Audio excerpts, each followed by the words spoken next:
What's up, world? This your boy, God. Now listen up, world.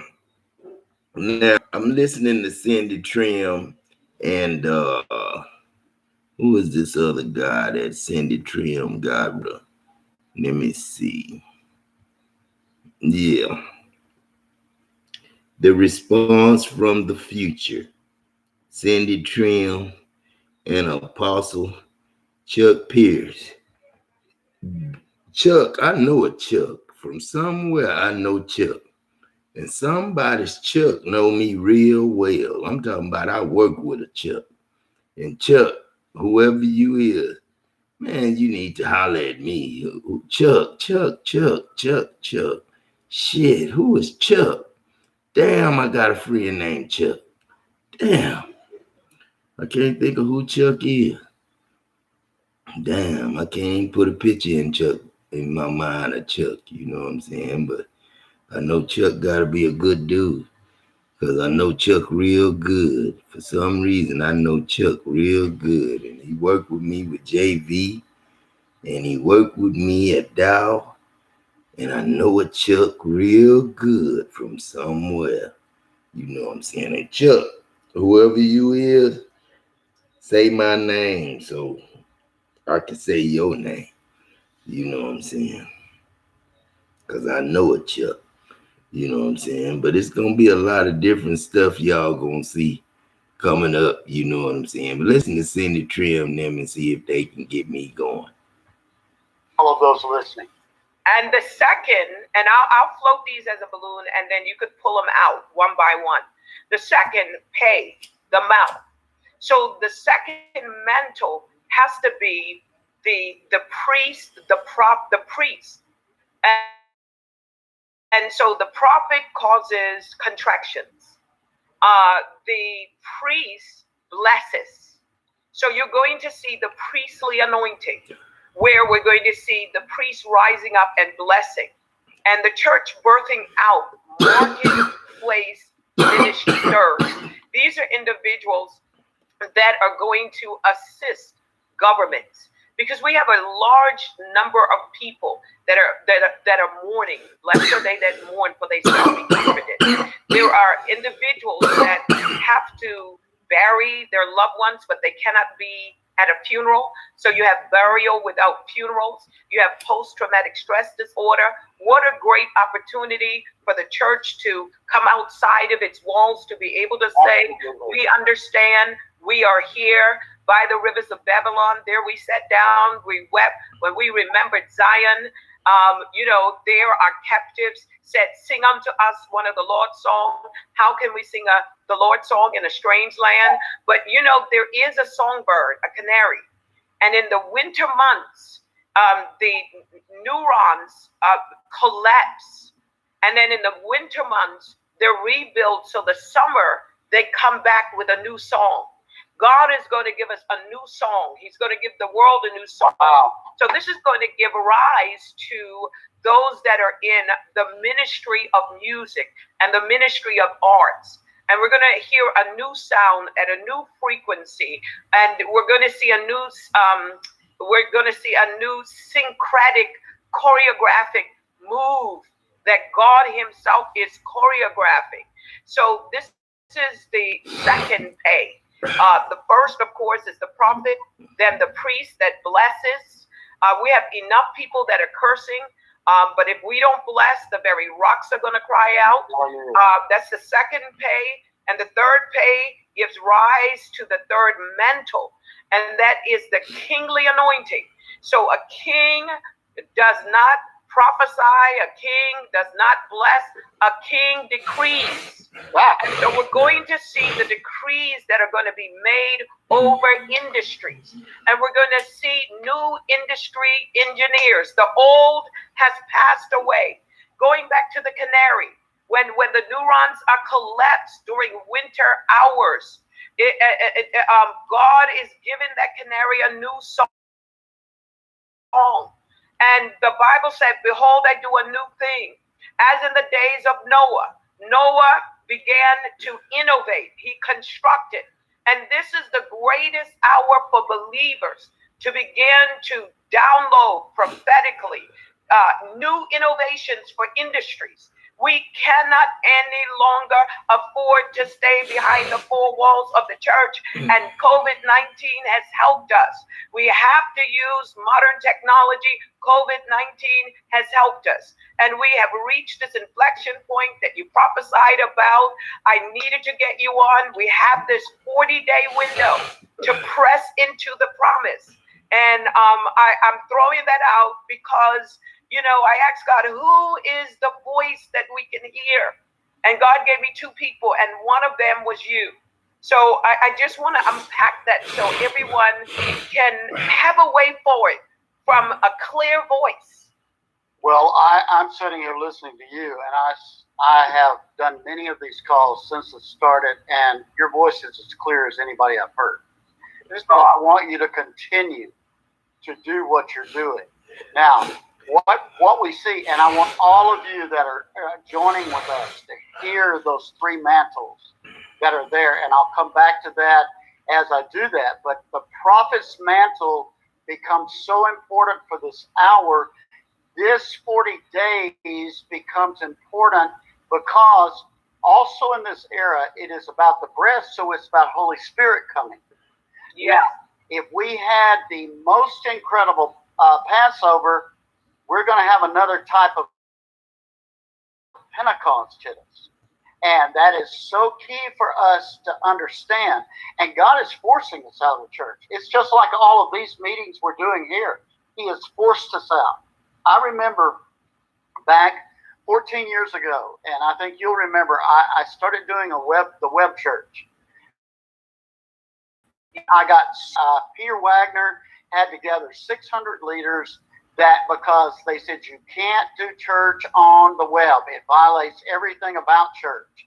Now notice, what if we hadn't done that 14 years ago? Where would we be today? Little by little, I had to stand before those leaders and try to explain where we were going. And now all of us do web church. See, now, you know what? Picking up frequencies, prophetic frequencies, and leaning into the future. And this is what this particular webinar is all about, to help us not to be afraid. We talk about post-COVID-19 going back to normal, but there's going to be a new normal. And we're going to have new engineers. Industries are going to change. Everything about life will change, and it's preparing the body of Christ. And when you look back at the prophetic dream that Joseph had, it was a dream that involved all of the brothers, but the brothers said, we will never bow to you. And the dream, a dream follows interpretation.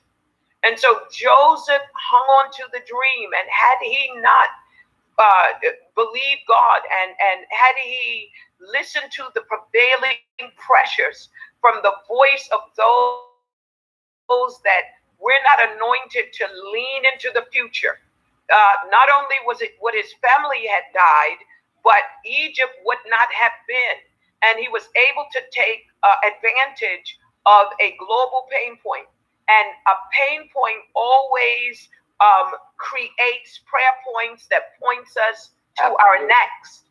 And so praying about the COVID-19 virus is not the same as praying about what we should do post-virus. You are absolutely right. And I've noticed two things. First of all, it wasn't so much about this pandemic virus that the Lord was focusing me on. It was the economic rearrangement of the world, because I have been involved with China since the 80s. I've been involved with Russia. And the Lord showed me that this would be the time where Russia, America, and China would vie for world dominance. Yes. And that China was coming into this place where, and when I first started prophesying this in the 80s, people couldn't see it at all. But now we see it, where China is coming into a place that they will not take second chair to anyone over economy. Therefore, here's the thing about crisis. It gives you, it's a dangerous moment, but it is a dividing time where if we don't turn right, we end up at a wrong place. I Yes. am decreeing right now that we're starting to turn right. Now, Charisma 2 weeks ago called and said, we've read some of the things that people have sent us about you, and they said, would you write a book for us called The Passover Prophecies, and how that is realigning the hearts of individuals and the nations in this crisis?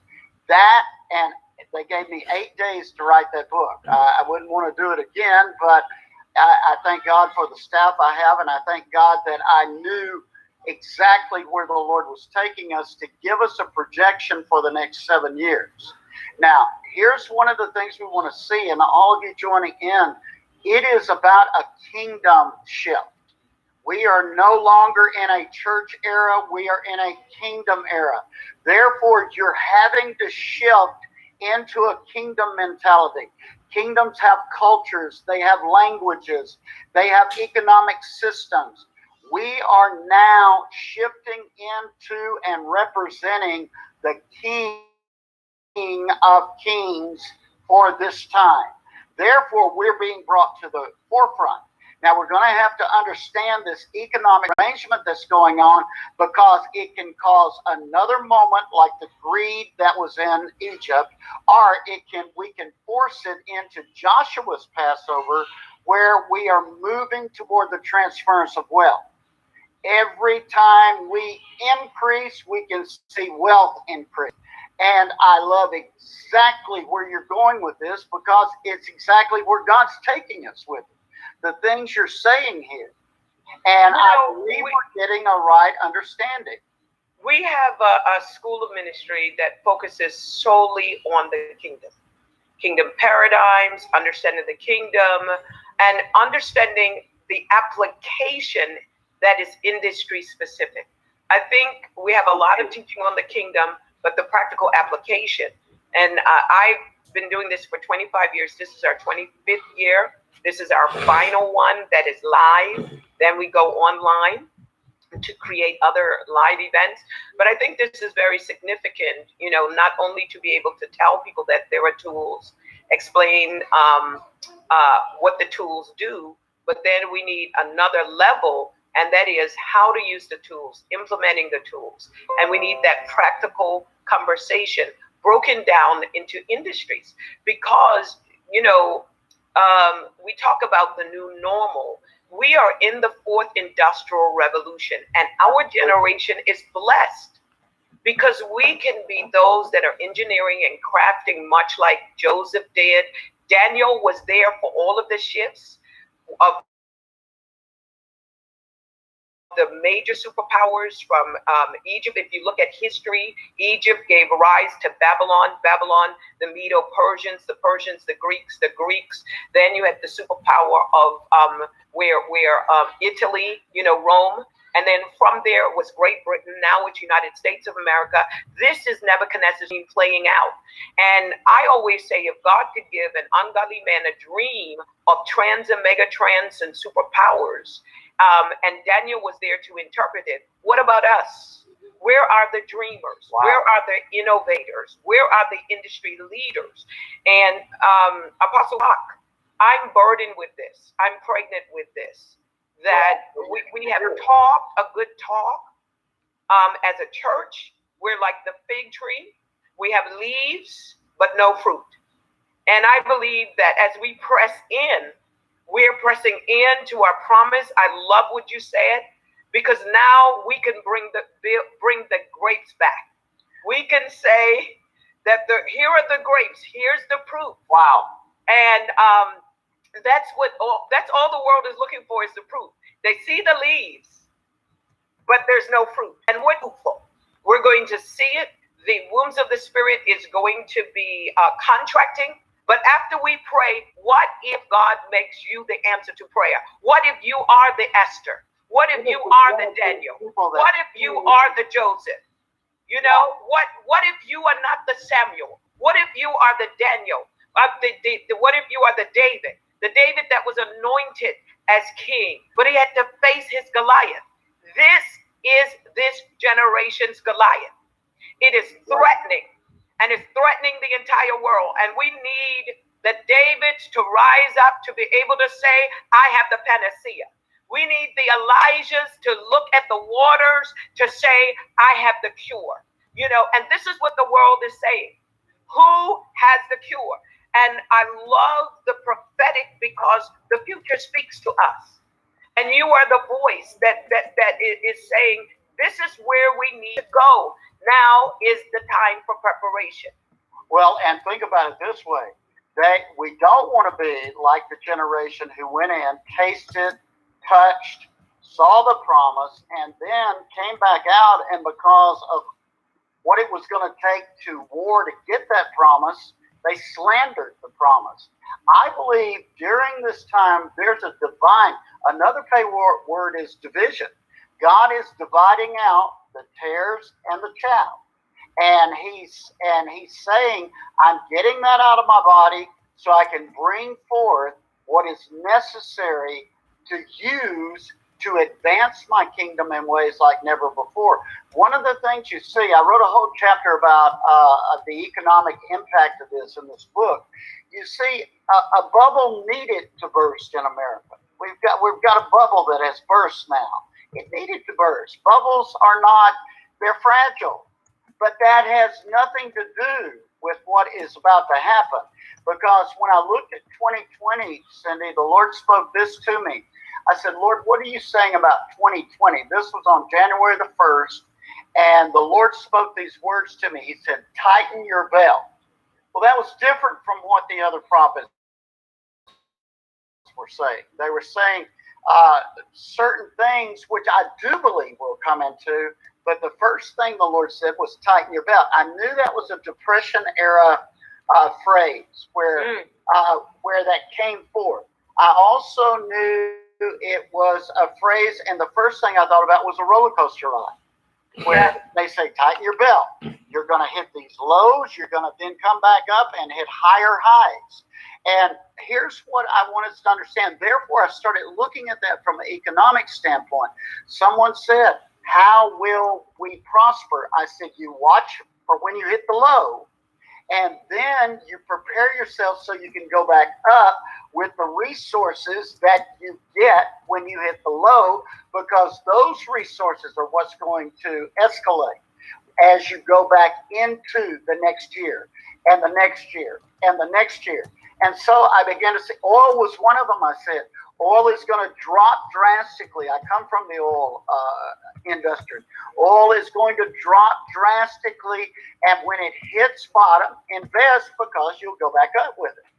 And these are the things that the body, it is so hard sometimes to get us to see how the Spirit of God is looking at us first. He's not looking at us last, we're the head. We're not the tail. He's not going to tell us how to do all this at the end. He's going to always tell us in the beginning. And I believe people like you, people like what we're seeing right now, have a voice to rally the body. And then something else the Lord has spoken to me, and I started sharing it. We were entering in, this was last September, entering into dragon versus lion wars. Yeah. The Lord said, Judah must come to a new place. The tribe of Judah must go first. They must come to a new place. I've got to bring my apostolic prophetic tribe, who always led in war and knew how to use sound to defeat the enemy. I have got to bring them to the forefront again. So that the dragon that is beginning to operate, because I do want to say this, the goal that God showed me in America for America would be not that it was going to be different. China's objective was for us to look like China by the end of 2026. And we don't want that type of government. We don't want, the Chinese people are my favorite people. The church there is one of the most thriving in the world. But we don't want to be under those same structures of control. Right now, we're having to say, let Judah go first. Let worship come forth. And the further you go into worship, and the higher we go, and the higher we come into this new Judah role that God's giving us, is we will gain revelation after revelation after revelation, and we'll know how to thwart the enemy's plan that would love to stop our freedoms. This is really good. I want to read the. Hey, let me tell y'all something. This God, you are all so far away from an enemy, you don't really realize it. You are so far away from an enemy. Ain't no enemy. If they think about coming your way, death is what they ask for. A death warrant is what they got coming if they come at you any kind of bad way. So we not worried about what Judah do, who do what first or whatever. The only thing we worried about is not so much going back to work, you know what I'm saying? But we got to get the kids back situated in school. And I need to get me a set time during the day I'm going to work. You know what I'm saying? And teach my class. And my class going to be every class in the world. You know what I'm saying? They going to have interpreters. And I'm pretty sure them kids they know what God's saying when God talk to them. You know what I'm saying? Because I seen a little boy today, about one. And he was pointing at me and talking and stuff. And his mama was telling him something, you know what I'm saying? And he was just pointing at me. And whatever his mama was telling him, she was telling him right, because he was just pointing. That's my daddy. Yep, that's your daddy. He don't look like us, but he us. Vanilla is see-through brown. You know what I'm saying? See-through brown. That was my grandmother's name. See-through brown. Because her name see-through, because I see through Troy. My name Rebecca. His mama name was Rebecca. I was blind. I did my time for Adam Troy being blind, being his eyes. I'm the air traffic controller. I was the first black woman air traffic controller. And I got a son named Roscoe. I ain't gonna tell you where I live, because you can't never mess up another air traffic controller. And that was our problem. Somebody got away with the air traffic controller. And then, you know what I'm saying, they was able to fly into one of the towers that was built to heaven, and God knocked it down. You know what I'm saying? That was y'all trying to build a tower to heaven. Money. I don't deal with money, you know what I'm saying? But we have to get food up in buildings like that, God. I don't know who did that, you know, because we had got buildings like that, God, and we want them to stay up. We don't want to see no more movies. If that was a movie, please let that be a movie. Because we sure wish Adam is not on that plane. You know what I'm saying? Because he'll be sitting up there talking to somebody, and then all of a sudden, and then, you know what I'm saying, the plane just go that way. You know what I'm saying? So wherever Adam at, that's where the plane trying to go. You know what I'm saying? So, you know, if you see one hit the tower or something, people jumping out the buildings and stuff, you know what I'm saying? That's a lot of people seeing that. And a lot of people was talking. I kind of remember some way, you know, of going down some stairs and couldn't go that way. They were saying, go up, go up, go up. And, you know, wasn't no up, you know what I'm saying? We was too high up. Wasn't no coming down, you know what I'm saying? Then all of a sudden, the building fell, and all of a sudden I blacked out. And then all of a sudden I seen myself going to the bottom of a hole, you know what I'm saying? And I looked down behind me. I was falling backwards, and I looked down behind me, and I seen the opening. And I in my mind, I say, that's China. You know what I'm saying? If I go on to the bottom, I've come out on the bottom side of China. And then it looked like it was light and city, you know what I'm saying? And I knew I was falling. So, I felt like I was going to go back in a body when I got where I was going because I felt good, you know what I'm saying? I didn't feel like my body was hurt, you know what I'm saying? But for some reason, I cut off, you know what I'm saying? And I was falling and falling and falling. But for some reason, I just looked up and I thought about my kids and I just came up, you know what I'm saying, and landed. And then the hole that I went in closed up and I was back in my body and I was, standing up on top of the land again. And that was just me showing Adam that ain't no land below you. Quicksand is quicksand. If you find yourself in quicksand, then you're gonna soon die because it's gonna get in your nose and it's gonna choke you and you're gonna be dead and you're gonna be dead. There's a lot of people in the ground went in quicksand. I had to go get them out. You know what I'm saying? Give life to them. You know what I'm saying? I didn't get them out. I just got the spirit. The spirit didn't go down there when they do that, the body, the spirit pretty much look down at you. It don't look at you suffer. No, it don't look at you suffer. But you ever seen a movie where a man was in sand and somebody buried him in sand and all it did, he could look up, all he could do is look up and see, you know what I'm saying? What you think that man thinking about if he buried deep and all he got is a head sticking up out the ground? You know what I'm saying? And just being able to talk, you know what I'm saying? That's somebody staying in the house. I stayed in the house for 8 months. Kanye West stayed in the house for 1 year. You know what I'm saying? Man, when you get scared of God, you don't cheat on him, you don't, you don't commit adultery on him, you know what I'm saying, man or woman.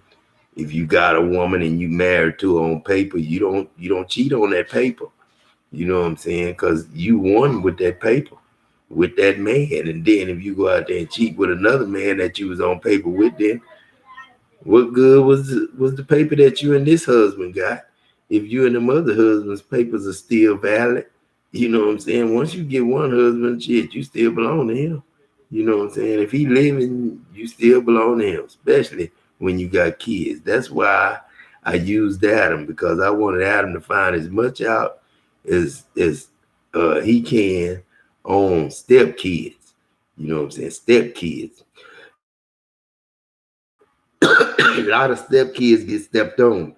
So Adam's kids' job, because Adam is Job, not Job. Adam was Job, but he was Job, not Job, and it was spelled with 2 A's. You know what I'm saying? So whoever put Job there, he'll never work for this company again. You know what I'm saying? Because when I sent word down, I sent it down just like I'm sending it down now, 2020 years ago. So, they talking about Jay's. Jay's been here since Jay's been here.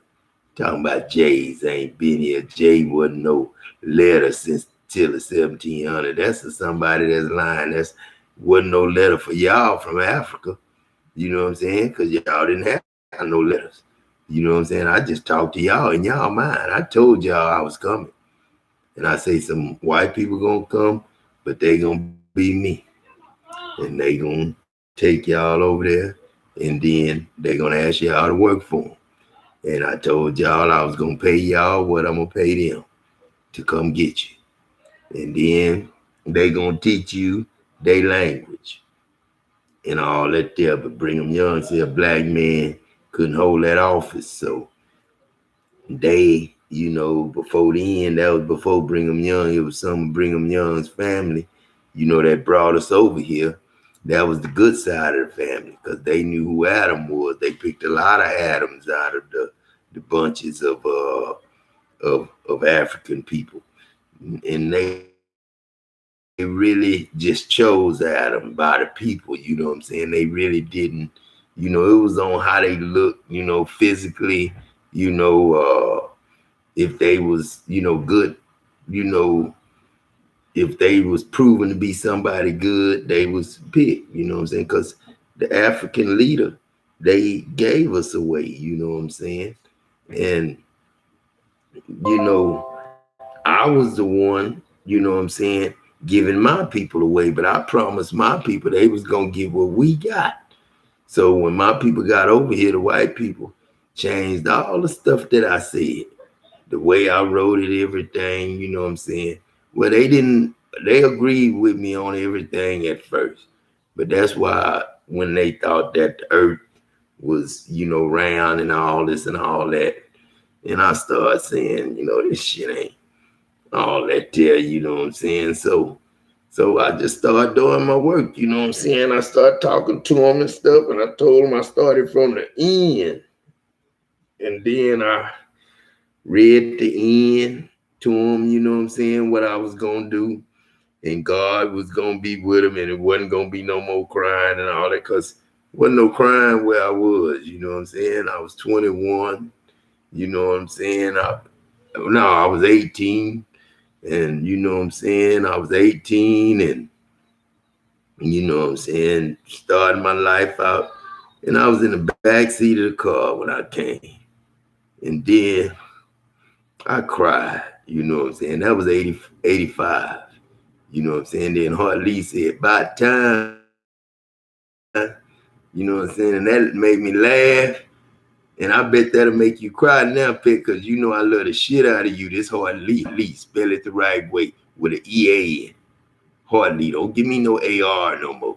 Don't give me no AR, because I ain't going to war with no AR for nobody. I'm going to war with love with your ass, Pitt.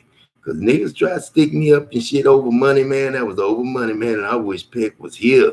I was like, I wish Peck was here. Niggas came and, jacked me up. Me and my brother, did nobody die? I don't know, because you could have died. Hardly if they'd have told me you died, but I didn't. If you did, you did. And I didn't know nothing about it. You know what I'm saying? Because that could have been the day everybody was tripping. You know what I'm saying? Because I know I died 98, and it was somewhere around there. How long did you play football, Harley? Because you just did them 3 years real quick. I forgot the years you played. But, shoot, I hope you get that same mind you had.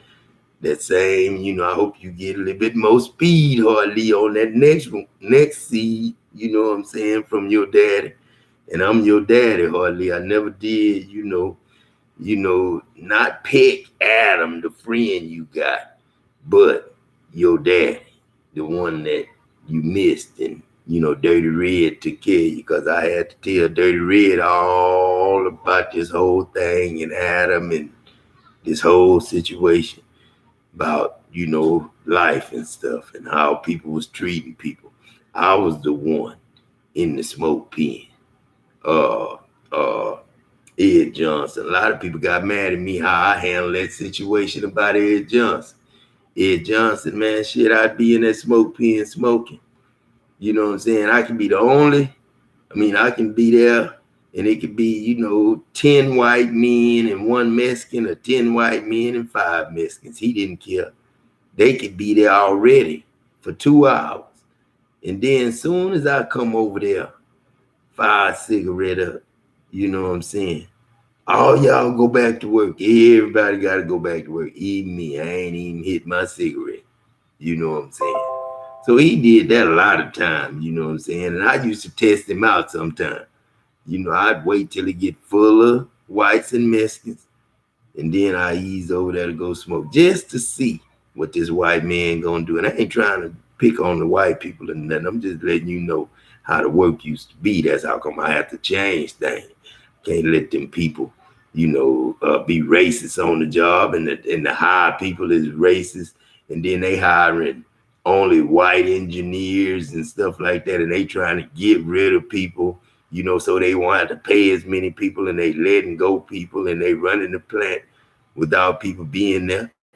If you can run plant without people being there, and you can bring it down to one person, and all that there, you can give them everything before they come to work. Because I know that one person got to work overtime when he ain't there. Somebody got to, Gotta take your slack. You know what I'm saying? But if you had them same 4 people that it took to do the job, didn't get rid of them, then you'd have 4 shift workers. And then they can work 3 or 4 days a week. And then they can be off 4 or 5 days a week. And then they can come do 2 or 3 more days or 4 or 5 more days. And they can be off 4 or 5 more days, all that. Or you can make them work 1 week on, work 1 week off. You know what I'm saying? A week on, week off. Or it's all kinds of ways. 7 on, 7 off. I wouldn't do that though, because that was 7 days this, few days off. 7 days that, a few days off, then 6 days this and 4 days off. I ain't like that. When you come out the army, you still in the army. Because if the white people, I ain't gonna say white people, but if the people that own the companies, have a strike with their workers, and they not getting paid enough, like the rice mill. The rice mill is supposed to be getting paid way more than they get paid. People got to go out there and grow that rice. People got to have combines. Combines cost thousands and thousands of dollars. I mean, millions and millions of dollars for combine. But it's families out there that like to do that, this peg. And they doing it on earth right now all the time. That's what they do. And they get stuff, they send it to the place because Adam seen it done. It can be done. But see, y'all want to work for money instead of letting the money work for you. You know what I'm saying? You just go get your food, your cars, your houses. If you want gold, I got plenty gold. You know what I'm saying? You go. That's who been in the front is you. You the gold. You deserve to wear JYG on your chest. Jesus, Yahweh, God. Because everybody participated that made it this far. This the last Adam. I'll never make another one. And when he see himself, this craze, this Howard Jackson, First Sergeant McMillan, one and the same. First Sergeant and General. And gonna be goddamn God. We're gonna skip president, get at the Caleb. You know what I'm saying? I'll be the president one term, just give me 4 years and let me straighten things up. I ain't going to no goddamn moon, fuck all that. I don't need to know what's up there. What the fuck I need to go up there for? Shit, I'm on worth. It's worth something now, because if you give everybody everything, it's worth something. And everybody know ain't nobody got to come up to me with no gun to shoot me while I'm on the highway like Michael Jordan daddy. You know what I'm saying? Them boys burning like a motherfucker. If they ain't picked the right ones, they got them now because they know how to get them. Because they done went back in time. You know what I'm saying? Whoever them boys were, they caught. You know what I'm saying? They caught on earth. And they did their thing, or somebody did something to them. You know what I'm saying? They got caught. I don't know who it was. I think I seen a picture of them when they did the thing. I don't know if they showed it to me. I don't know if I say that was them or not. You know what I'm saying? You can tell when real shit going on, when fake shit going on, because when it go on in heaven, they trying to do you for real on earth. But then, they ain't gonna tell you. You know what I'm saying? Just like that boy, on the Biker Boys when it first came on and Will died. You know what I'm saying? Mm-hmm. That's how you got where you was. Because after Will died, you know what I'm saying, you wasn't the same no more. And that's Will I Am, your boy. You know who's first husband. He came here for you, went through a lot of mess with her working at the prison and stuff like that. And then she couldn't just take off and leave the prison. She told you how hard that was. But you always thought she could get another job, and you wanted to get her a beauty salon. You know what I'm saying? And Will, man, I sure appreciate it, because it was like Will gave her to me, man. Because when I came over there, he came in, he ran over there to start some shit. Then he looked at me, and then he just walked out. It was like he knew I was coming. And when I got there, I remembered stopping on the highway with him. Me and him was boys, and me and Will was cool. I remember stopping on the highway. He had a 1000 Hurricane, and I had a Lemonator. And we had motorcycles and stuff, and we sit there and talk, you know what I'm saying? And then I went on, and then later on in life, like 2 or 3 years later, I ran up on Will when I met Terry. And, when I met her, it was a trip. Roosevelt took me over there. And then she was standing behind the car with the trunk open. And she was so pretty and fine, you know what I'm saying? Me, I'm intimidated by women. But if a woman love me and she fine and pretty, oh man, I'm too goddamn, man, shit, a fine ass woman that love me, man, make me cry every day when I think about what I got. If I got one that don't cheat on me, don't hurt my feelings, don't make me feel less than a man, pick me up every time I say something, she love me and laugh at my little jokes. You know what I'm saying? That's all I need. And I tell the same jokes all the time. Everybody know my jokes. You know what I'm saying? I just love my life. You know what I'm saying? Come on, Cindy Trim. But it's gonna be innovative, you know what I'm saying? This is like safety council right here.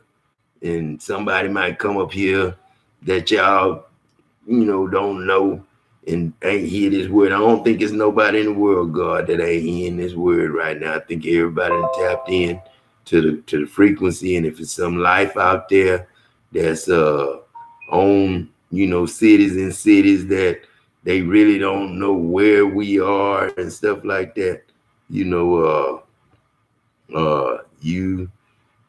I understand because we're in Texas, but it's New Jerusalem. It's in the sky. It's pieces of Texas where all family is. Like the general that had the 5 all wheels and the car wheel, that was Charlie Brown. You know what I'm saying? That was Charlie Brown. But there was a grandson that came up as that general, and he was looking eye to eye to his daddy. And that's why it was kind of like he was making you mess with him, daddy, because he your granddad, you know what I'm saying? And he was the shit. And they can go back and look at it. They can go back and look at Sergeant Harris get smushed. I seen that myself. I seen what his name running to the truck trying to get in, and then he couldn't get in. He started up, but he didn't know the truck was gonna take off in them deuce and a halves and 5 ton. I think it was a 5 ton.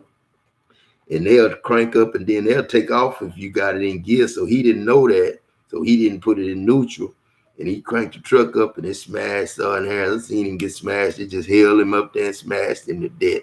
He died right there. He couldn't do shit. His body couldn't take that. And then, I went to the little memorial stuff. I think, you know what I'm saying? I think I went and sit in that.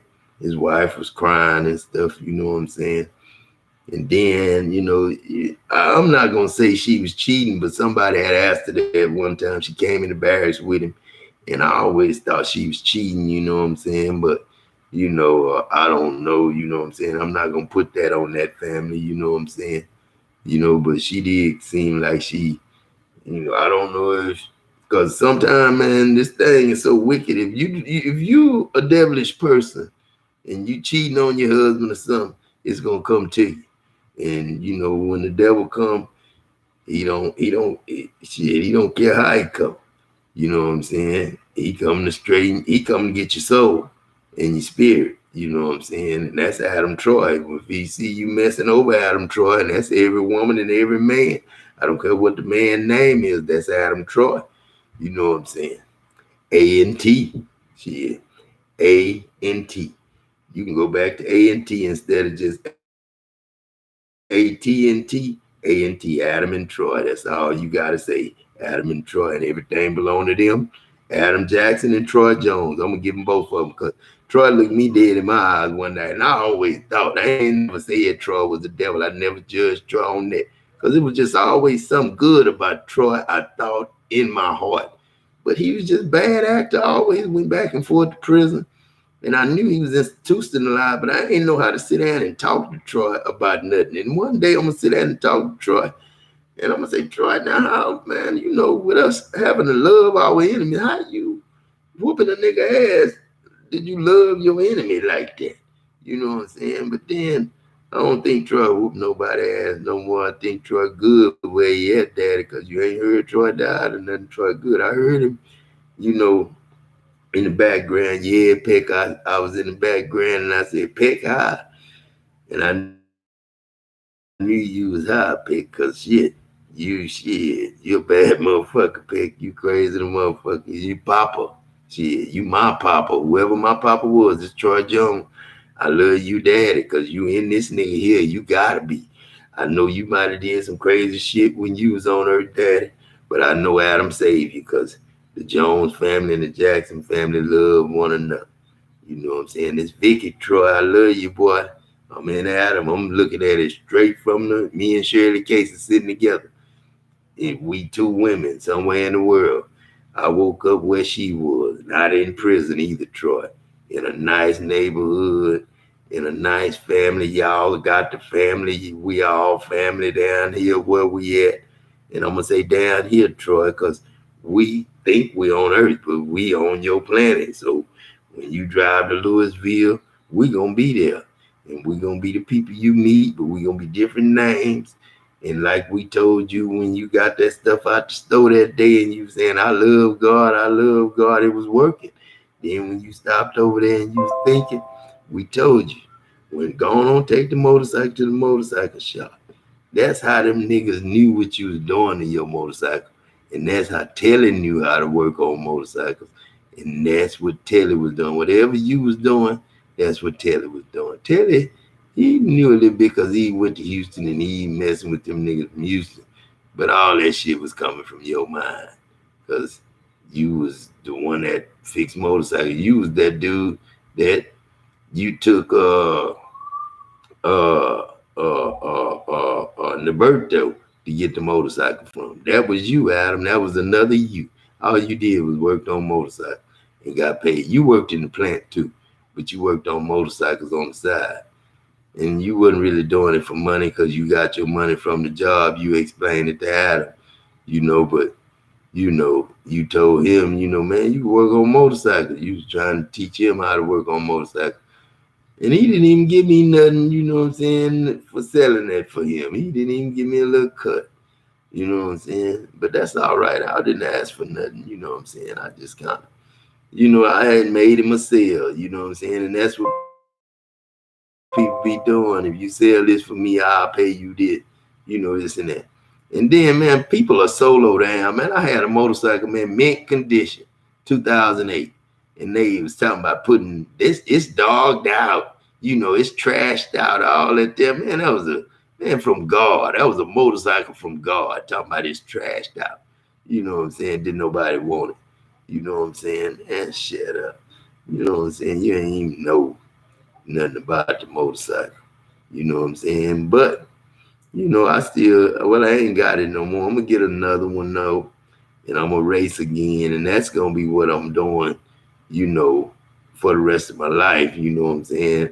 I'm gonna try to get on that motorcycle and, get some good times, on certain nights, and that's pretty much what we gonna film: motorcycle racing and talking shit, cause that's all I do.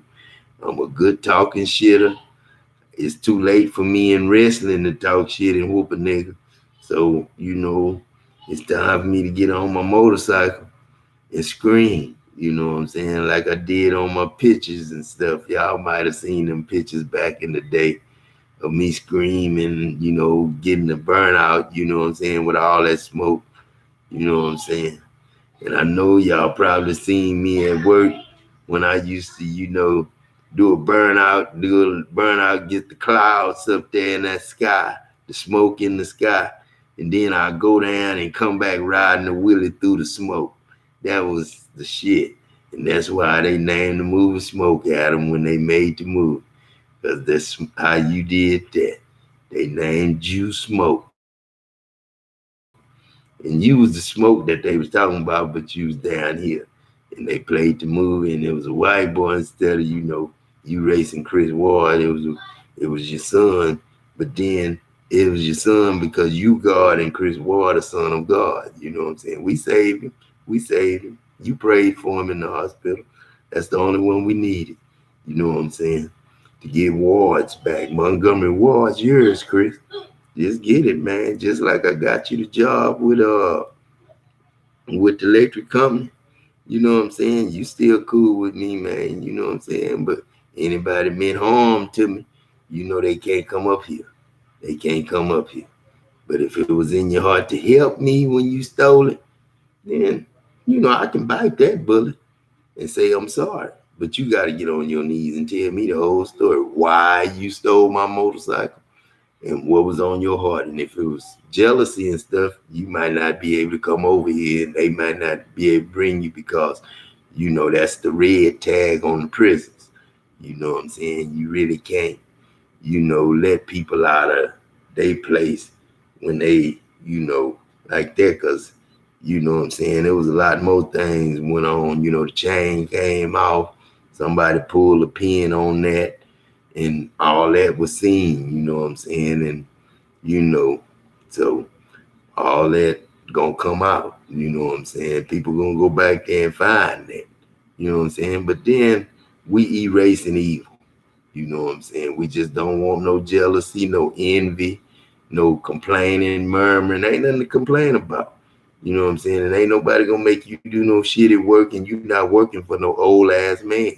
Adam just 54.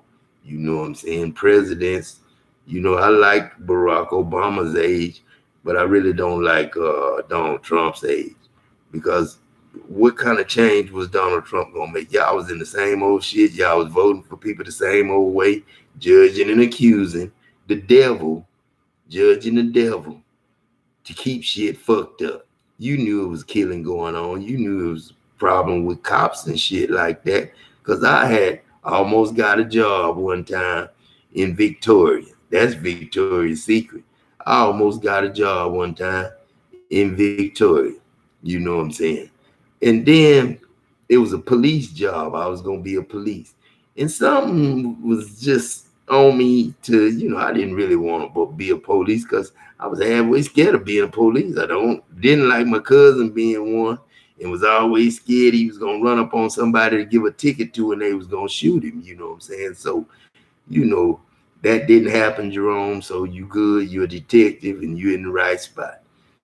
Man, teach them people somewhere you at, and then you know me and you gonna figure out something to do, Jay, man, cause you know shit.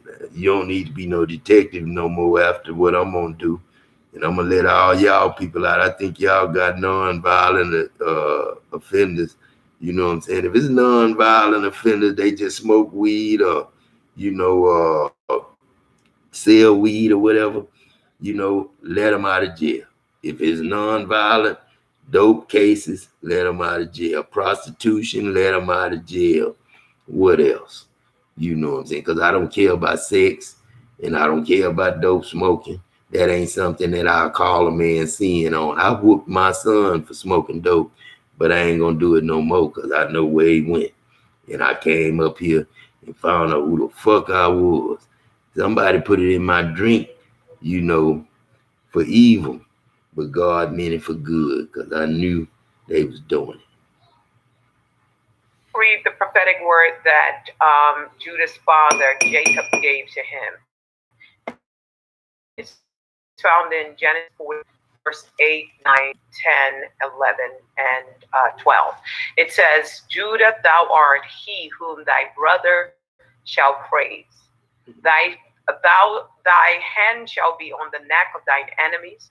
Thy father's children shall bow down before thee. Judah is a lion's whelp from the prey. My son, thou art gone up. He stooped down, he crouched as a lion and as an old lion. Who shall oppose him? The scepter shall not depart from Judah, nor a lawgiver from between his feet, until Shiloh comes.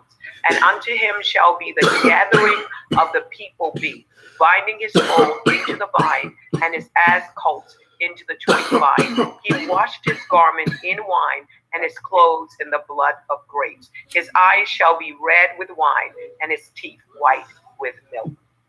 That is who we are becoming. Yes.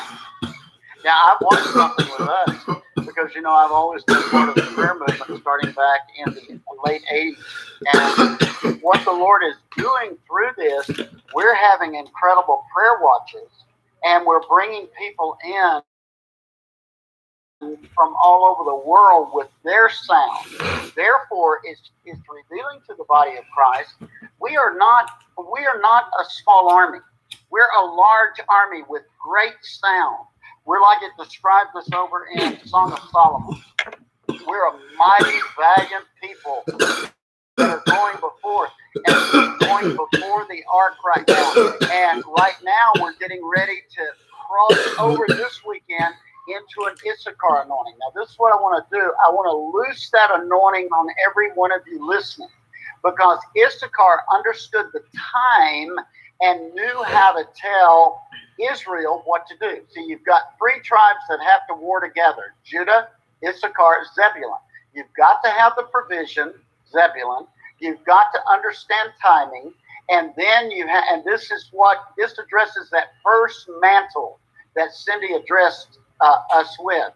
This is our prophetic mantle: Judah with sound and with war strategy, Issachar with timing and with an understanding of Torah, who knew how to interpret the word and knew how to look at the word. And then finally, Zebulun, that knew how to prosper with provisional strategies. Now, Father, we decree we're crossing over into this new prophetic mantle. Yes. We are coming under this, and all of this mantle is going to come alive on us. Every one of you out there, I decree it's coming alive on you. I decree a new anointing is coming on you.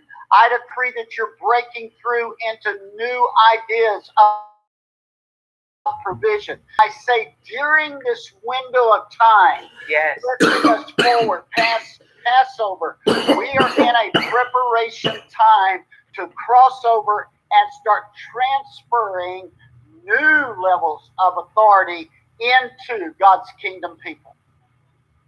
Amen. Apostle Chuck, I want to shift the conversation just ever so slightly and move into the marketplace.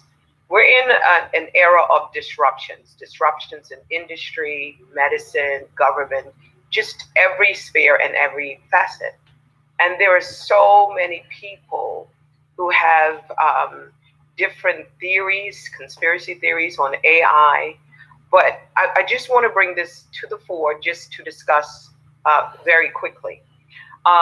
We see how throughout the Bible, there's a pattern for great minds that moved in the area of technology. There is Joseph, who was an economic technologist. You have Noah, who was the first technologist. You have an indication of Adam, where God told him the gold is good there. But it would take a technology to pull it out. There are other technologies like Bezalel, Eliab. There were Solomon, who built an entire temple, but he had to use a different type of technology. And I could go through the Bible, building a case that in the Bible you see where seasons had changed and humanity was progressing, and there were these key technologists to help push humanity forward. And again, one of the greatest to me happened to be Noah, because he not only had to understand how to build ships, but once the earth was flattened and he had to reset how humanity operated. So our entire operating system was reset. He had to learn agriculture. He had to learn all the technologies. He was a cartographer, a person who actually built maps, because there was no place to mark. Everything had been flattened. So what is God saying to you in regard to AI, the fourth industrial revolution, which started 2015? Would you say the church is ready to prosper and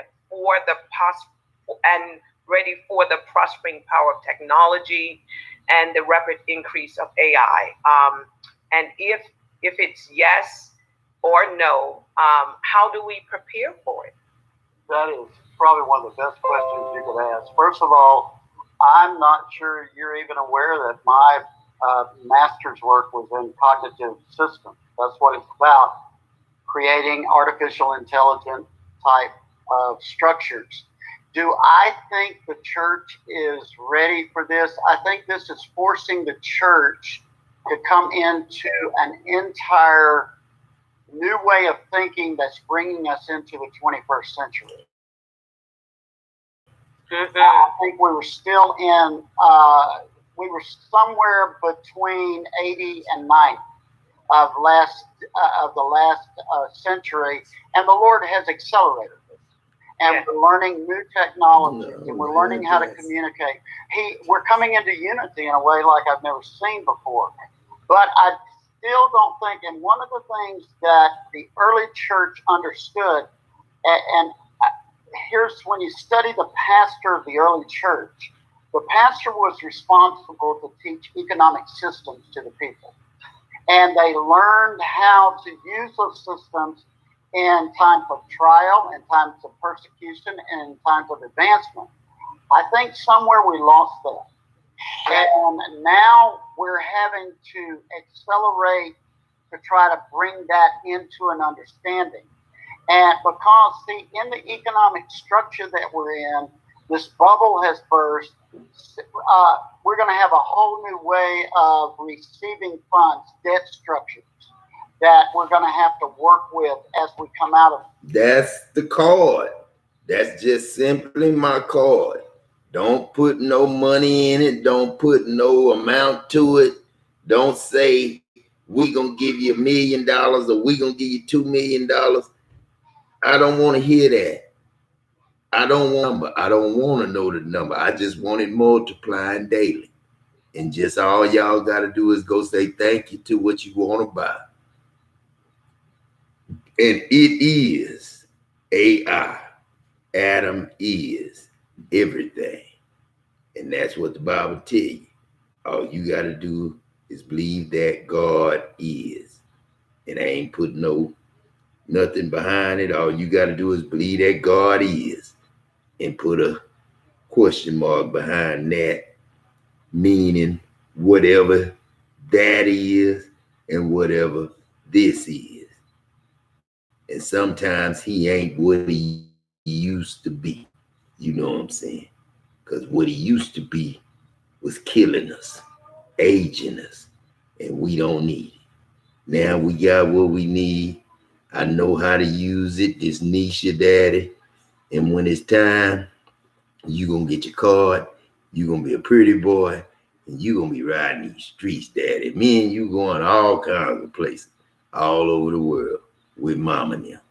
So go ahead, Cindy Trim. We love y'all. You and Chuck, you know what I'm saying? Y'all doing a great job. Today is a good day for y'all to talk like y'all talking.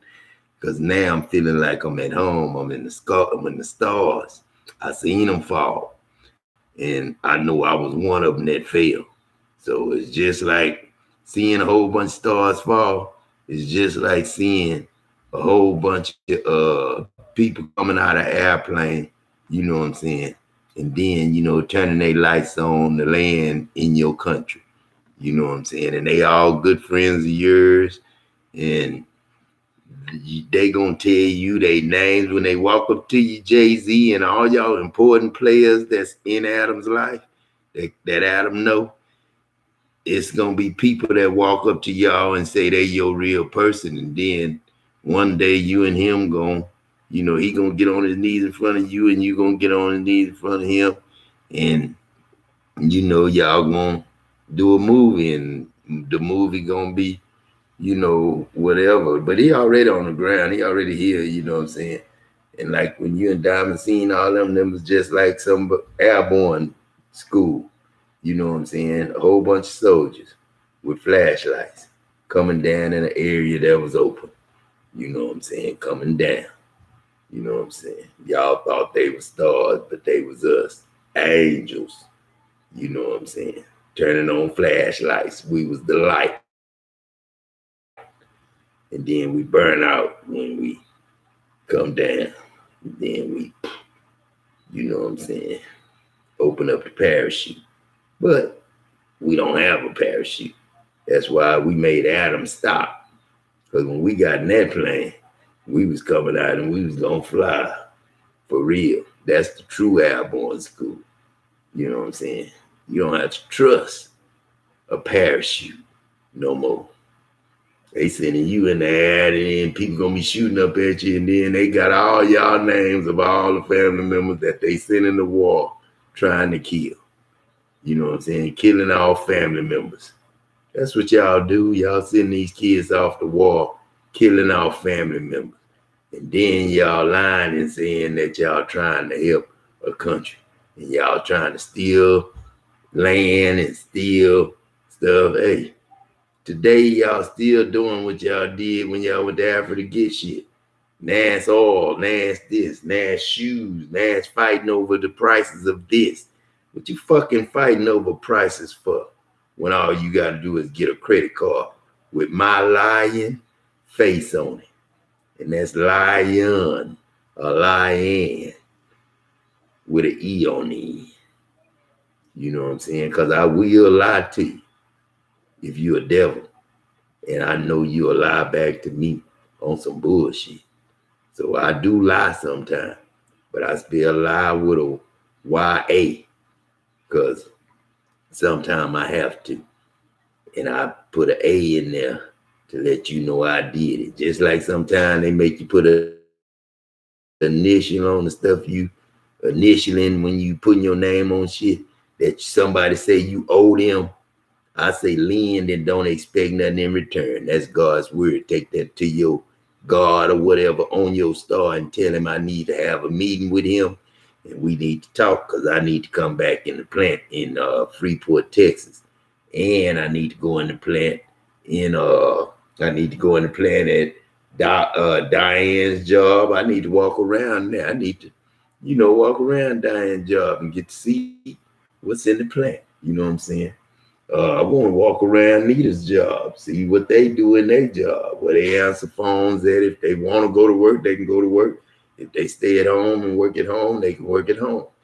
And then the same phone calls if people need service or something, and y'all, have services, then that same card number can be used for their money. So, money ain't no problem no more, Nike. So them people that have $150 bill, you just tell them, y'all just give them the most service y'all can give them. But then y'all do it slow because I know we in different area codes and areas and we not trying to show everybody our people and our shit. So keep on doing it like y'all got it separated with the stars. And, like y'all got Odessa over there. And I'm thank you for Facebook linking me with Chantel because I love that girl. And then, Brenda holler at me.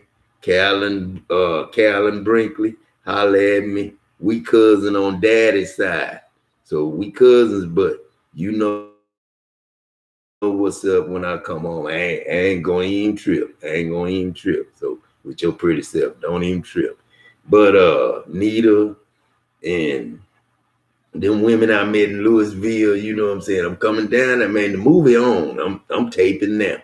You know what I'm saying? I'm taping now. So, you know what I'm saying? Y'all, that's what we do. We work from home, or if we want to work in the plant, we work in the plant. But remember what you saying in the plant to each other, it's going on record. Just like that fight that Jeremy and them had at the basketball court. God seen that because they told me about it. And I seen them fighting. I told y'all the other day what they were fighting about, and they got up and they hugged each other when they heard me talking in here. You know what I'm saying? Fighting. And then had to hug each other because they heard God talk. Man, I ain't, I know it's messed up when you go neighborhood to neighborhood and you get these girlfriends and stuff, but we can't be fighting over women.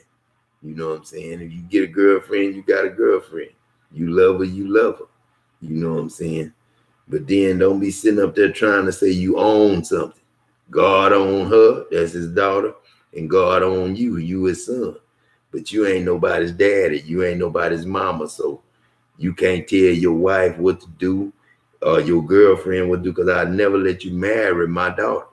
You know what I'm saying? On paperwork, you don't charge my daughter $25 for a marriage certificate, then charge her $5,000 to get a divorce. Now you go to that courthouse, give them that card number, and whatever they asking for your divorce, if they ask $10,000, pay it. It shouldn't even cost but 55 cents now. Should be the cheapest thing in the world. Because all they should be paying you for is opening the doors.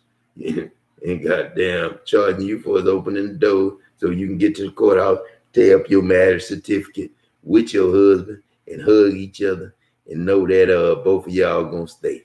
Because we don't marry in heaven. And if I come to a city that's got marriage certificates at their courthouse, I don't need to know who was married to who. I don't need to know none of that. All I need to know is who land was whose land and whose name on the deed. You know what I'm saying? And we selling to each other, and we all got all the money in the world. So when we do the selling, we ain't doing them assigning a house over to such. And the only agreement you agree to is you'll thank God for what God just gave you.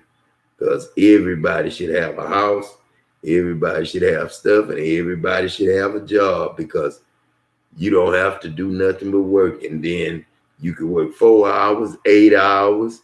Y'all can figure out what kind of shift work y'all want to do so you can hire the maximum amount of people so you can have the maximum of time off. Because heaven is rest in peace. Rest in peace. You know what I'm saying? Rest as peace. You can't say, I always say peace when I say bye. So, rest in peace. You know what I'm saying? Peace. So you have peace up here. And we resting. Everybody here done died, because I know I did. And if I'm here, I got to holler at King Green. He's somewhere up here. So, you know what I'm saying? I don't know how it happened, Ken. You know the story better than I do, because you left your body. You had to, because you had to be me, because I really didn't want to go back in there no more, Adam. And it had burnt my head up. I was ashamed of my head. And then I was ashamed of me because I was a black man. You know what I'm saying? And I was looking at white people, you know what I'm saying, like they didn't like me. And they was letting me know they didn't like me too, with the way they blackballed me and shit. And I was Adam, this King Green. Shit, I woke up and I was Adam, goddamn. And they telling me Kent died. I'm like, damn, Kent died? That's me. Kent died? That's me. And then shit, I was like, how can I tell Adam I died? I didn't die. And I'm him. I had to try to figure, and that Adam is the God, not me, this King Green. He saved me. I stayed in him, and he was still walking. And he died up there. I went back. We went and got the body. Adam and me was both dead at the safety shower, but two bodies was there. Adam, you heard me scream, and I heard me scream. And we both ran. But the body stayed there, just like calling somebody outside. You know what I'm saying? Just like calling somebody from outside. So neither Adam really didn't kill himself. All that happened was it went down just like Adam said it did with Dr. Milton Williams and Dow Chemical. And they ain't pay him shit. $47,000 retirement. So it was gone a few weeks, months. Y'all got mad how he spent it. You know what I'm saying? The world did. You know what I'm saying? And then you didn't want to give nothing. And then you didn't want to tell him the truth about how y'all was living. And now he know. So, you know what I'm saying? When it's time for his party, we gonna have it. And then Jay-Z and them, y'all, hey, it's God. If y'all want to be a part of God's party, I really don't care who a part of it, but we got a big old world, and there was a whole bunch of stars around this world. And I want to meet a lot of y'all by name. I'm talking about if you're a son of God, you know me and my children. You know what I'm saying? Germany, that's your name, Jeremy. Germany, not Jeremy. I named you that, not your mom. She was thinking about Jermaine. I was thinking about Germany. So we said Jeremy to hide you. I had to hide you Because if they knew I'd have left the States and left a baby in it, they wouldn't have let me come back. Because they knew I was going to die, and they knew when. Because me and Tupac was supposed to go the same day to the same place and show up there on time, but we didn't make it there on time because Adam was still at home, and he didn't get the memo from God. And God was still on earth when he woke up, and Tara was looking down at him. And then he seen some black dye when he was trying to wake up, come out of that death. He threw up some black tar. I seen that too, Adam. This mama deal. It was like I ain't gonna say they was trying to kill us. I would say that if you know the devil. I would say that because if you say black tar was in you, die. So dye, you know what I'm saying? DYE is a living substance for dye. I don't know, you know what I'm saying? I'm not going to judge the doctors and say they tried to kill me because they might have helped me. I might have taught them that. But then I ain't going to, when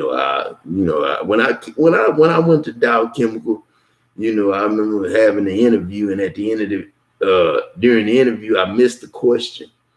So, I didn't know what to say on that question. And I think y'all got that when I hired in at Dow. Y'all should have that in the archives, you know what I'm saying? How God hired in on at Dow, how God took over the industry, you know what I'm saying?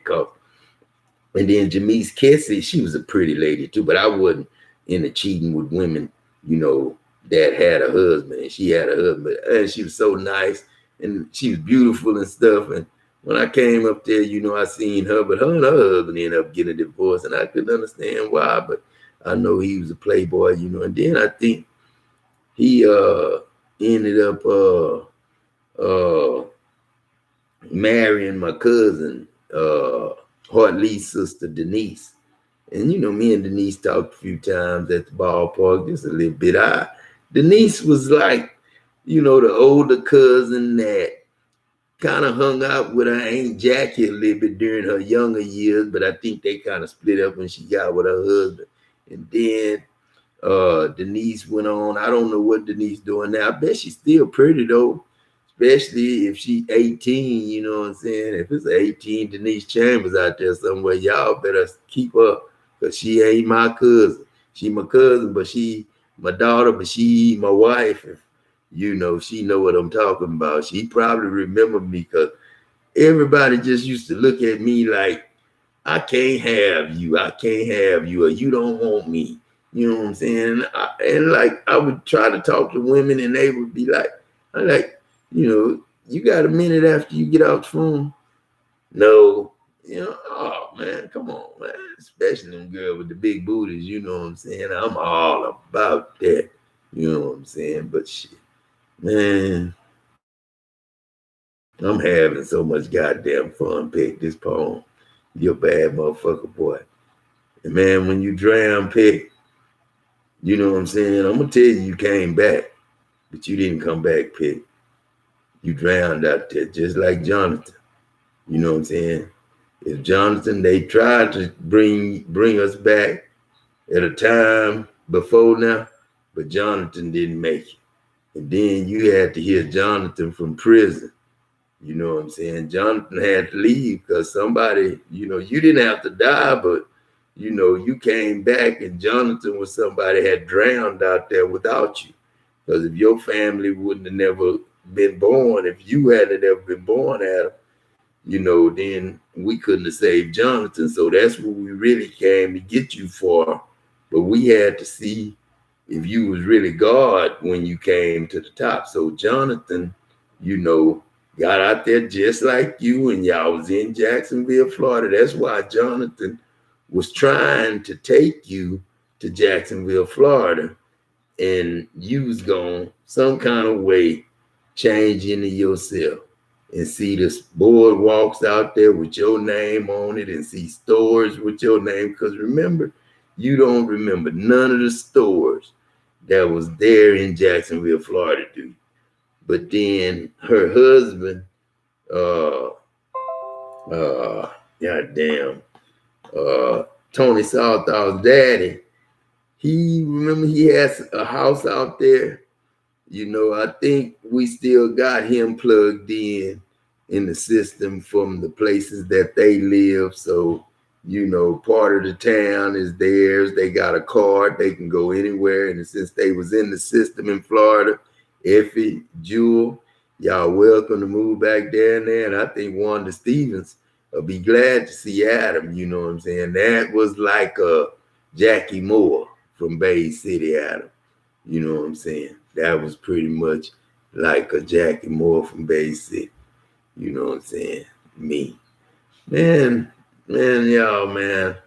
I don't know what I'm gonna do about y'all. You know what I'm saying? Y'all, I didn't just, a lot of people, dress up and look nice and all that. I'm looking nice now. I got on Kobe and CC shirt. You know what I'm saying? Supporting them. You know what I'm saying? And I'm just supporting them with love. I love them. You know what I'm saying? So, if you want to wear Gucci or whatever, God gave you all the money in the world to wear what you want. You ain't got to be jealous of it or not. I hear Nino Brown them talking about, don't nobody wear gold no more. Now niggas don't even want to wear gold because God done gave us all the money. Now since God done gave us all the money, niggas don't even want to wear gold no more. You know what I'm saying? Since God done shut y'all, you can't take it. You can't do nothing. All you can do is go buy you one like it. And it's God's. So nobody wants to really be God's son.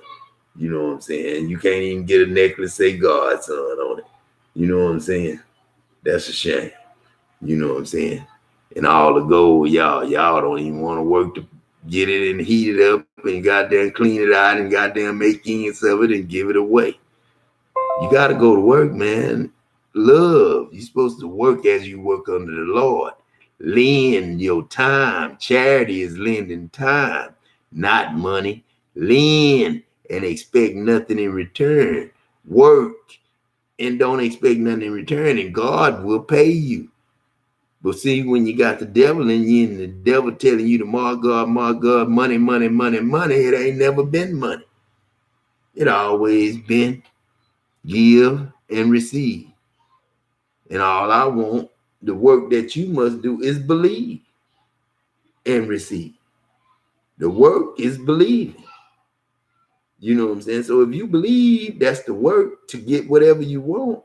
So if you just got a card and that card is full of money, Nike, Casey, you know what I'm saying? All you got to do is take it and slide it through whatever machine they make you put your credit card through at the car lot and purchase the car and leave tomorrow. You can do that. But I need to get the word. I can do it up on my end up here, and my kids can go back to school and stuff. Because when I start traveling, this area can go back to school. And Louisville should be in school now. I shouldn't be having problem with no God, no.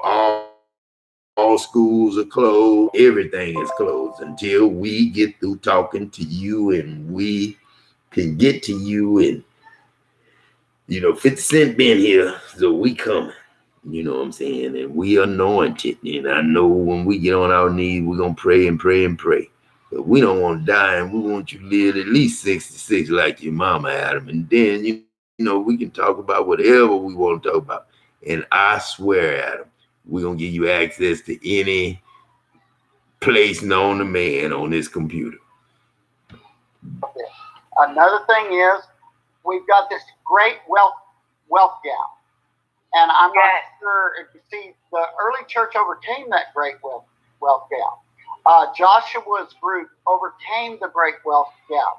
I believe we've tried to allow the government to set us in an order of sort of like a caste system we're working in. Where my idea is for the church, we want to overcome the wealth gap, and we all want to come into the provision that God has for us. And I think we're going to have to understand production in a new way. We're going to have to understand how to move forward with productivity. I think we've got to have strong-minded leaders who hear the Lord over wealth. I think Joseph was one of them. I think Daniel was one of them. And then another pay word that I want to be sure I bring up here is a supernatural type of season. Yes. And I believe the church has so negated supernatural new type of revelation that will cause us to create and be creative like Elohim. I think some way we have depended upon the world to do that. That's not what God's doing. Daniel said this, in latter days, God says this, I will have a strong people. Yes. And they will know how to do exploits. That means they're going to look at resources. This is also back to tighten your belt. They're going to look at resources, and they're going to know how to multiply resources. They're going to know how to use those resources for communication. Now, here's the thing you want to understand. Our enemy has great strategy to try to control communication systems. Right now, during these 40 days, as we prepare for a new move of the Spirit of God. Now, this is what I want to say to us. Let me be spiritual for a minute. He is going to bring Holy Spirit movement back into his people. The gifts in you were all given. Holy Spirit manifests with word of knowledge and word of wisdom and discerning of spirits. All those 9 manifestation gifts. And do you know what it says right there? So that he does it diversely, he does it very, very creatively, so that we profit. Profit. In other words, this new... No, heaven spelled prophet just like it's spelled. Prophet. With an E-T. With everything in it. Not prophet with an I-T. With a terrible tyrant for a T in it. So, you know what I'm saying, was the cause of y'all's problem. Get rid of the terrible T and y'all's problem will be over with. You know what I'm saying? Because profit ain't the proper way to talk about money. Profit is what they worshiping. Profit is what they worshiping, not prophet. See, earth tricked y'all. Them was the real prophets, and that's what they were saying. That's not his name. That's not his name. Because it was prophet, the money, talking to him all the time. You ain't got this, you ain't got that. Then the white man putting it down to them because they couldn't get the jobs and shit. Then they go to prison, get on paper. Then they can't come out at home. They got to work in the prison where they at. Because I seen Robert Johnson in prison in Georgia. Now, that's the truth, Robert Johnson. I seen you in prison in Georgia. I ain't bullshit. I seen you in prison in Georgia. Now, if you caught a plane and went way down there, when I got to thinking like that shit, because I stopped at that prison. Something told me to stop there and pray. I got on my knees and prayed at that prison. And then I went in and got me a drink of water in that prison.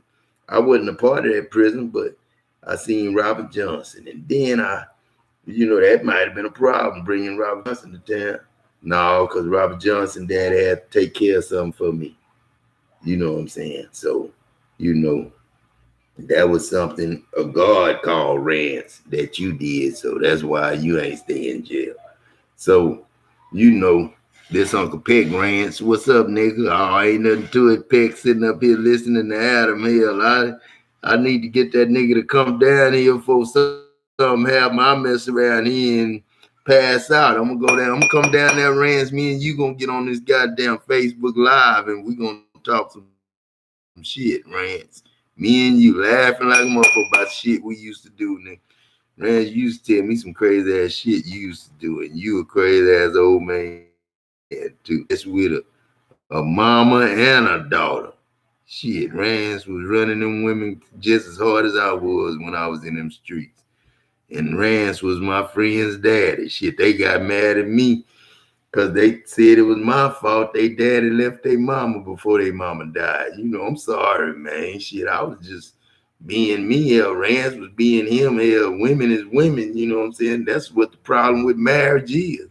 And then all the kids getting mad and shit at, man, and shit, man. I remember that night we had all that big argument and fighting and shit. Me, Rance and his two sons was fussing at door about Tawana and stuff. You know, man, that was just life. We forgot about all that, y'all. We done forgot about all that. Ain't nobody gonna get married from now on. We just girlfriend, boyfriend. And then you move on. If you move on, you want to stay and be with them. And you ain't toughing it out. If you love each other, you love each other.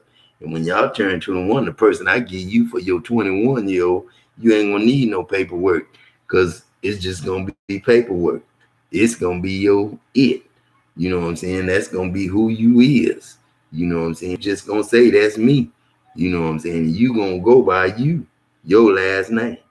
And then when you have a child by me, go into daddy last name. And no, yeah, it go into daddy last name. Because the mama be my name. You know what I'm saying? They go into daddy and mama last name, because I ain't giving my name up on rape straw. And the rape straws my family, and the Cargills my family 2 times. And whoever Levent Son's family was in center, that's my family, because that's the spirit from their family linking up with the spirit from the Cargill family.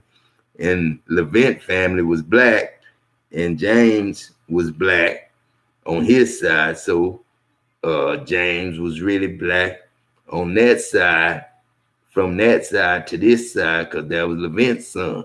So he got a black daddy and a white daddy. Levent daddy black, and and uh and James his daddy white. So Levent, that's why Levent's son died. It wasn't because of your granddaddy Levent. Your granddaddy was good. You know what I'm saying? He might have made me act a little crazy with you a few times, you know what I'm saying, for something I don't know. Because he wanted you to be better than Jeremy, but then you wasn't. And I couldn't understand why, would you think your son was going to be like that if you didn't, if I couldn't get him out there on the field, he didn't want to do it. You know what I'm saying? I tried to put him in sports, but he didn't want to do that. So I wasn't trying to make him do that. You know what I'm saying? So a few times he might have thought I fussed at him wrong or made him sit on the wall and exercise and stuff, but that's all kids. If they get in trouble with me, time out for them is like sitting on the wall. You know what I'm saying? I make them stay there for about 30 minutes, sometimes maybe an hour. Shoot, it depends on what they do. And then I make them get in the push-up position, just standing there. You know what I'm saying? I don't make them do push-up. I just put them in the push-up position. That's the way you do people in the army. And I was an army dad, you know what I'm saying? So, everything cool. Everything cool. And we're gonna show you jumping out the plane, Adam. We ain't gonna show you dying. We're gonna show you jumping out the plane though. You did it. I just didn't want to show you did it. This Marty, I seen you do it. And you think you ran off the thing and turned your back. You had to turn your back because somebody else turned into you and kept running. Might have been Grant or one of them 2 New York boys that you taught how to drive. You taught 2 New York boys how to drive, and all they had was bicycles. You know what I'm saying? They didn't even need no car. Now you done gave them money to get cars and stuff, and they probably was riding. I don't know, man. One of them dudes kind of looked like Jay-Z and them. Some of them dudes, man, them dudes I was running with in Airborne School was from New York. I had 2 dudes from New York. Boy, if I can go back and catch them fellas' names. God, dog, I bet I met some stars. You know what I'm saying? I bet somebody met me out there. I don't even get to talk to Grant and them. It's like when we split up, we got on different time waves, and they news, not my news, and like they Facebook, not my Facebook, like Malone. I don't even see Malone on Facebook. Then my boy Jimmy Gibson, them, they not on Facebook. But then, I think it's a way we can fix it where we can be on Facebook in different places, where we got somebody at, you know what I'm saying? And then, when we go there, We tune in on where we at, not where we was. Get out of people's business, because it ain't nobody business what somebody's girlfriend doing while he ain't watching them. But see, that's the way the shit is. That's the lie detector shit. You know what I'm saying? That's that lie detector test shit. Because if you did something wrong, you know you did it, and you saw yourself do it, and they can see you do it when they ask the question. They already know you did it when they sitting there asking you questions. You know your boyfriend know you did it. He know you did it because he hired the investigator. So they was with you, and the man you with, he was in you when you went, but all he can do is think and wonder what you doing, and that was the evil part of him. He didn't trust God, and he didn't trust his wife. So his wife was cheating on him. You know what I'm saying? So that's how that is. If you don't trust your wife gonna cheat. And if you don't trust your husband gonna cheat. You know what I'm saying? So don't get a husband. When you got free money, ain't nobody got to take care of nobody. They set that shit up where a man got to take care of a woman so they can keep a woman as they slut and whore. You know what I'm saying? While you at work and they keeping you there 16, they didn't hit your wife up for sex. You know what I'm saying? And paying her. You know what I'm saying? And keeping you at work and never letting you get up nowhere because she complaining about you making this money and you ain't spending it on her. And then the boss, giving her a little extra money on the side to keep you broke and won't give you shit for a raise. You know what I'm saying? I know the shit. This God, I know all y'all low down motherfuckers heart. The move of the Spirit is being sent so the church profits in ways that it has never profited before. And some of you listening right there, you're going to feel the Spirit of God activate you. You're going to feel a gift rise up that hasn't risen up since you first came into the baptism. We're going to get baptized new and fresh, but it's because the Lord wants us to profit. And Amen. so in this, we're going to have to watch the central bank. We're going to have to watch the Federal Reserve System. We're going to watch how economic structures are trying to control us.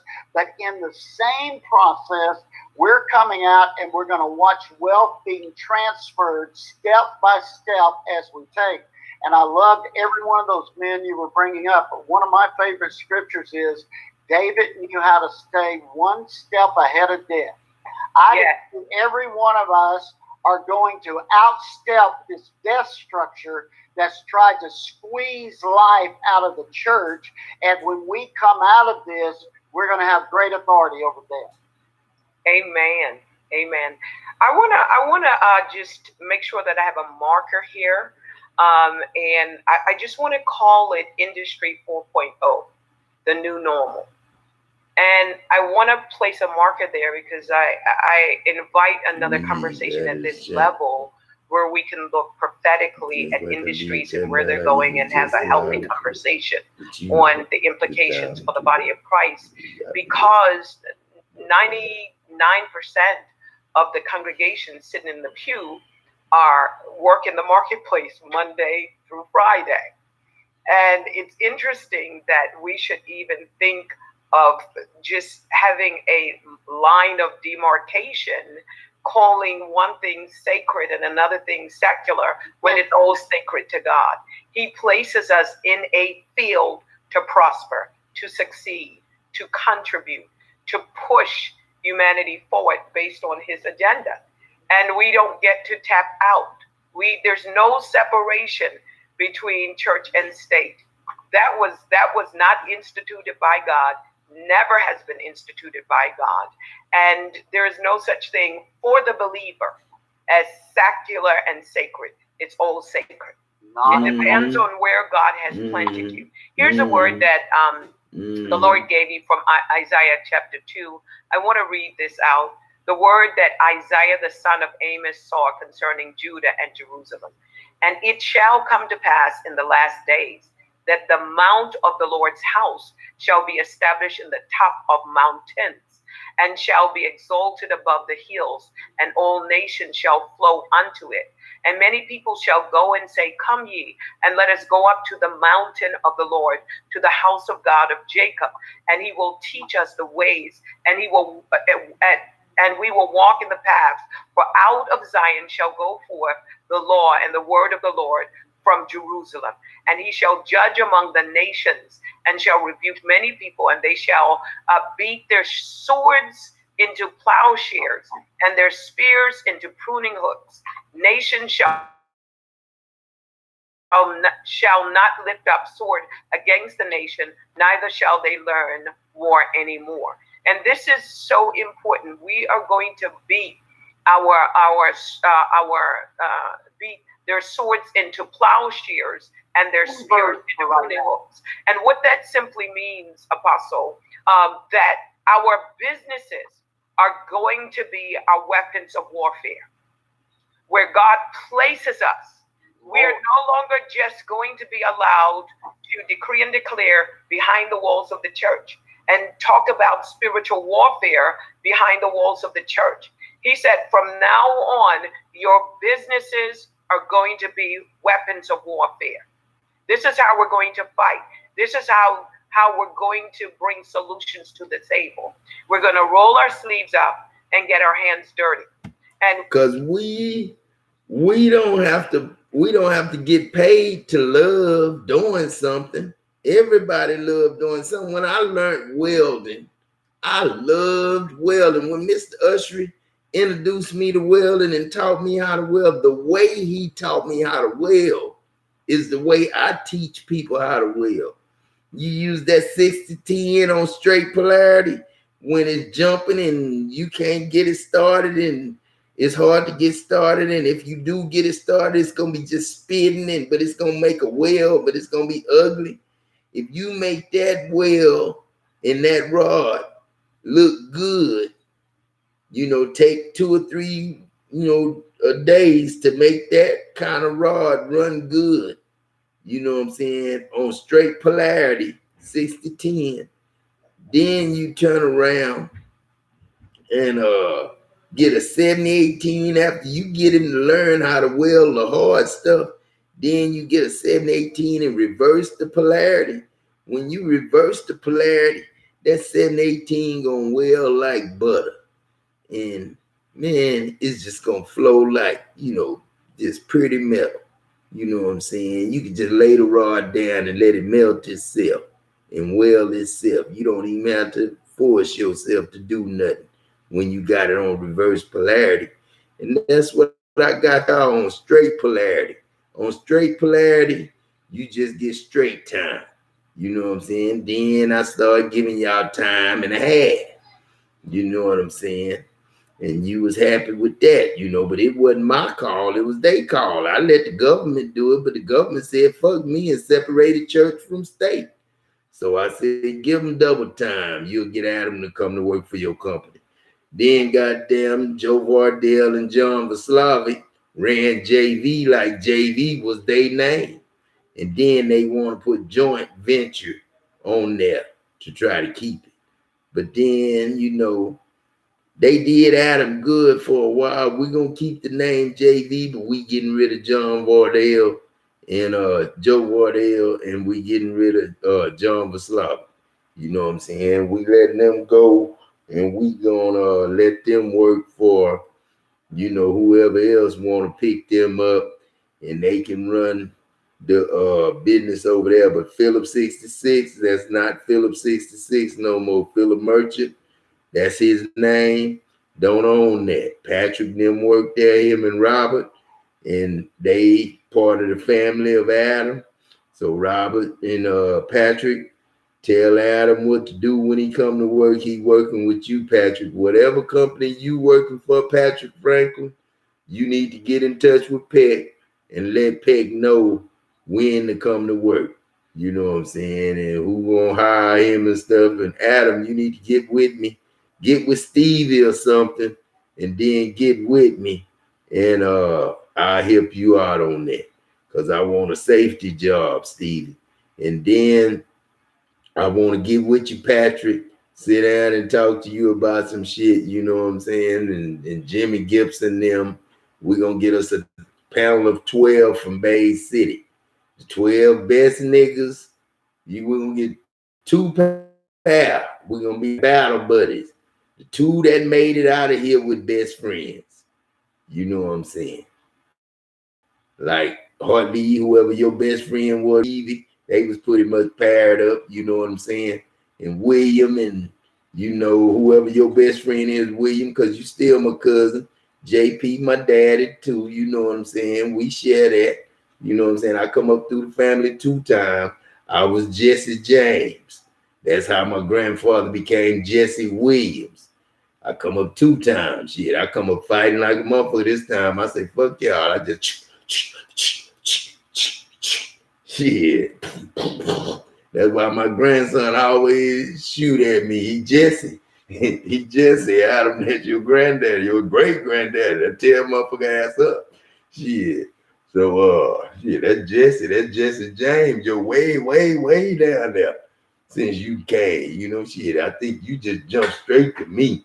Cause I just went straight crazy.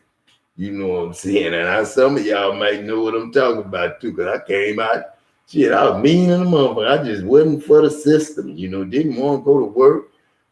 They weren't taking jail and shit. I said, fuck that, man. Shit, you trying to kill me, I'm trying to kill you. Then you gotta march it off with a nigga, but you better not cheat, cause if you cheat, God gonna cheat on you. You know what I'm saying? That's the way it was when nigga be walking it out and have to walk 10 paces and turn around and shoot a nigga. And you got to be the first one to shoot. But 10 paces, that had to be 10 seconds. You couldn't do it too fast. If you did it too fast, guess what? You shot too early. You know what I'm saying? Taking off too early on the race. You false start, then you go to jail for killing a man in self-defense because you cheated. If you cheat, God would put you in prison. But if you walk them 10, and then whether you shoot or he shoot, whoever win, that was the man that walk away if y'all had a problem. Because in a town, you can't have 2 people with a problem. You know what I'm saying? Because if you got 2 people with a problem in the same town, then we got a problem, because everything we see is them 2 talking about each other all the time. And everybody want to know what's in the business of these people. You know what I'm saying? So you are thousands and thousands of them away from your enemies if they was just 30 miles away. So you are trillions of miles away from them. You're in a good place where you live. That's where you live. Get your credit card. It's a credit card too. I'm going to call it a credit card. But it's gold and it's got a chip just like a regular debit card. It might not come in gold, for the credit card, but it's going to be a gold plastic card. And we gonna use that card, and that's got everything you need. The reason we using that card is for inventory purposes. When we manufacturing stuff, we need to know how much we need to make and how much to keep in the stores. We got a lot of people. We got the same amount of people we had when we came in the house and got scared to come outside. We got the same amount of people now and then we had then. But some of us then fell off because they was enemies of different people and didn't know how to come together and talk about it and get on their knees in front of each other. So it's a lot of y'all need to work things out amongst each other. And I'm the one you need to work them out with. Tell me what you did. Tell me who you did it to. I got a buddy told me he killed a whole bunch of people. I'm talking about that white dude told me all the people he killed and stuff. I forgave him. But then, you know what I'm saying, I kind of had a fight with him that night when I went to jail. I had a fight with him because when the police was putting me in the car, I seen the white man named Terry in that motherfucker. I was like, damn, at least this motherfucker, he fighting me. Now this a devil. I done saved him in prison, in the hospital. Then goddamn, he come over here and he fighting with I don't know if he was helping me or not. If he was helping me, Terry, then good. But if you wasn't, then shit, you know what's up. If you was against me, shit, I can cut all that shit out. You know what I'm saying? All that shit out. All that shit gone, Adam. Don't even think about that shit, though. This your favorite everybody. Ain't nobody here that ain't your favorite. Because if they any negative energy come in this room to try to take this transmission and say it's evil, they automatically X'd out. And God, Adam is the X. AX. What you see? GSXR 1100. No, GSXR 1300. That was a bad motherfucker. God damn, I need a GSXR 1400. Give me that. Give me that. Give me that with 220 on the dash just for track purposes. I don't want, nothing else, just for track purposes. That's what I wanted. For Suzuki, get ready. You mine. Now, you mine. I got to come to Suzuki deal. I need to see how y'all putting them bikes together and stuff. Y'all got all the money in the world to do it. And when people come in to buy bikes, just get your bikes. You know what I'm saying? When you use that card, they're going to know how many they sold, and the manufacturer going to make more. They going to order more, and they going to get them. And they got same money y'all got to take home pay. And you got same money God got, when you just, use the card for inventory. So don't worry about nothing. You talked about gifts. There are things in university, but this is the gift that you don't have to learn because they're gifts of the Spirit. So where your education may fail you and experience, in fact, up until pre-COVID, you had a resume. Post-COVID, there is no resume because new simply means your resume no longer is relevant and there is no reference point. And this is why the prophetic is important, because we get an opportunity to hear from the future to prepare for the future.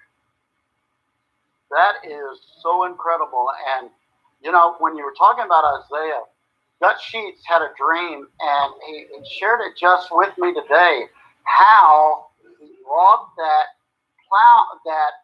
sword into a plowshare, and he said, warfare is changing, so we transfer wealth for our future. And I believe you need to be listening to what this key leader is saying in the body of Christ, what our key leader here is saying, as Cindy exhorts us over this, because when you were talking about the new prophetic and priestly mantle, and then that apostolic kingly mantle, you find Isaiah prophesied also that that God would raise up a remnant. And when these three things came together, it would break the yoke of the Assyrian off of us. And there would become an anointing on us that would rise up through us, and this anointing would break us out from under hard labor. Very much what we saw at Passover. I believe this is going to start coming by August of this year.